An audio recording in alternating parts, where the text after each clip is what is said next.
ఉచితంగా బస్సులో ప్రయాణం చేయడాన్ని ప్రధానమంత్రి గారి స్థాయిలో జీర్ణించుకోలేకపోతా ఉన్నాడు.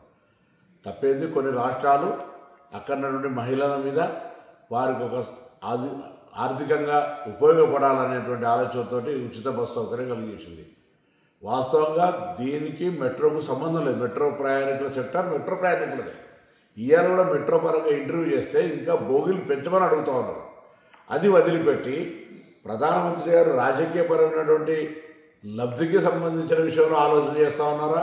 ఇంత బస్సు ప్రయాణానికి సంబంధించినటువంటి దాని మీద ప్రధానమంత్రి గారు ఎందుకు ఆ విధంగా వ్యవహారం చేస్తుందో తెలియదు. కానీ తెలంగాణ రాష్ట్ర ప్రభుత్వం కాంగ్రెస్ పార్టీ తప్పకుండా మహిళలకు ఎవరన్నీ తెలంగాణలో ఉన్నటువంటి హైదరాబాద్లో మెట్రో వాళ్ళు ఏం చేసినా ఇంకోరు ఏం చేసినా ఉచిత బస్సు ప్రయాణం అనేటువంటి ఏ ఇబ్బంది భవిష్యత్తులో ఉండదు. దీనికి ఇంకా కొన్ని రూట్లు పెంచి, కొన్ని బస్సులు పెంచి, కొంత ఇంకా సౌకర్యంగా చేయడానికి మా ప్రయత్నం కొనసాగుతుంది. ఆ విషయాన్ని గమనించాలి. ఇలా ప్రధానమంత్రి గారు మీరు మహిళల మీద ఆడిపోసుకోవడం బంద్ చేసుకోండి. ఈ విధంగా ఉచితంగా బస్సు ఇచ్చేంత మాత్రాన మీకు నష్టం జరుగుతున్నట్టు అజీర్తైనట్టు మాట్లాడితే మంచిది కాదు.